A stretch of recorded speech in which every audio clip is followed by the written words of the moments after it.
E aí, pessoal, hoje a gente vai mergulhar de cabeça num clássico da literatura teosófica, que é O Corpo Astral de Arthur E. Powell. Nessa nossa análise, vamos tentar mapear juntos a anatomia, digamos, oculta do nosso mundo emocional, um universo que pulsa bem ali, logo além da nossa visão comum.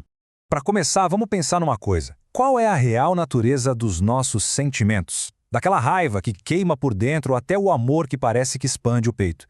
A visão da teosofia, que o Powell compilou, sugere que essas experiências não são só abstratas. Elas têm, na verdade, uma substância e uma forma bem reais. Olha só o nosso roteiro para essa jornada. Primeiro, a gente vai definir o que é o corpo astral, depois vamos explorar como ele se manifesta visualmente, quais são as funções dele, o papel depois da morte e, por fim, como tudo isso nos torna arquitetos da nossa própria realidade. Então, bora lá! Ok, vamos ao nosso primeiro ponto, que é a base de todo o conceito. Afinal, o que é exatamente essa estrutura que a teosofia chama de corpo astral? Pensa assim, a melhor forma de entender isso é como se fosse o nosso corpo dos sentimentos. Ele também é chamado de corpo de cama ou corpo do desejo, e é feito de uma matéria muito, mas muito mais fina que a física. Ele funciona como uma ponte entre a nossa mente e o nosso corpo físico. É através dele que o mundo nos afeta emocionalmente. E aqui vem um ponto muito interessante, que é essa distinção. O nosso corpo físico, sozinho, não sente absolutamente nada. É o corpo astral que está ali, interpenetrando o corpo físico e traduzindo as vibrações do mundo em prazer, dor, alegria ou tristeza. Ele é, na prática, o verdadeiro órgão dos nossos sentidos emocionais. Agora, vamos para a parte talvez mais visual da nossa análise. Como é que as nossas emoções, que são internas, ganham forma e cor lá no plano astral? Exatamente. Cada sentimento, cada paixão, não é só uma experiência interna. Ele, na verdade, pinta um quadro super vibrante e dinâmico ao nosso redor. E essa nuvem de energia colorida é o que a gente conhece popularmente como a aura. E o legal é que essas cores têm significados muito precisos. É quase como ter um dicionário visual das emoções. Por exemplo, um flash de vermelho escarlate na aura é um sinal de raiva, um brilho suave de cor-de-rosa, amor altruísta, um amarelo dourário bem forte é o intelecto em ação. Cada estado interior tem a sua própria assinatura de cor. E esse slide aqui mostra de um jeito bem claro como o desenvolvimento pessoal se reflete na aura. Em uma pessoa com emoções mais caóticas, descontroladas, a aura é descrita como uma névoa turva, densa. Já em alguém que cultivou qualidades mais nobres, a aura se torna ampla, luminosa, com cores super nítidas e vibrantes. Certo, a gente já entendeu o que é o corpo astral, como é a aparência dele.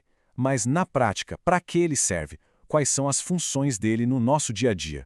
Bom, o ponto crucial é que ele tem duas funções principais. A primeira, a gente já viu, é ser a nossa interface emocional com o mundo.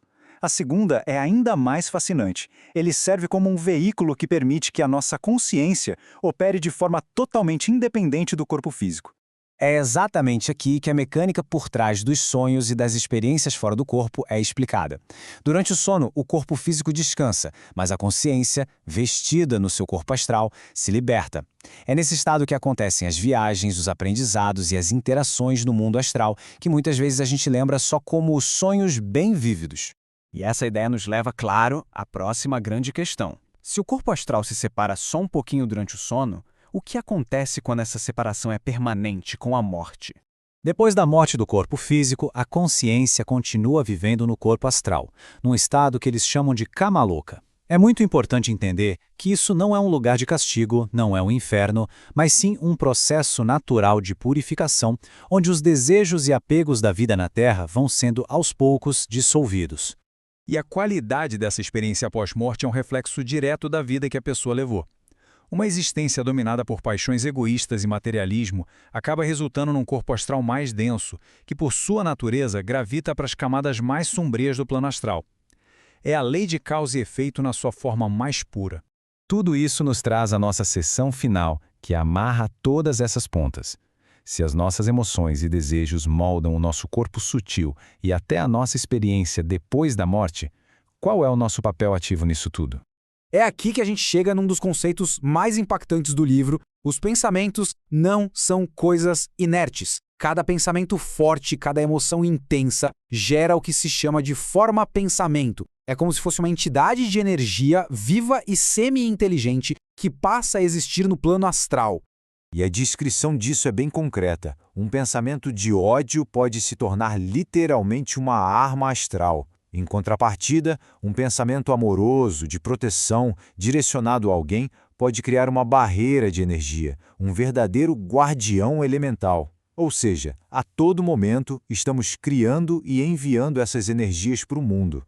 E aqui está a grande mensagem, a grande sacada. Essa visão tira o véu do mistério e devolve o protagonismo da nossa jornada espiritual. O cultivo e a purificação das emoções deixam de ser só uma questão de bem-estar, passam a ser o ato de construir a realidade que a gente habita, tanto agora quanto no futuro.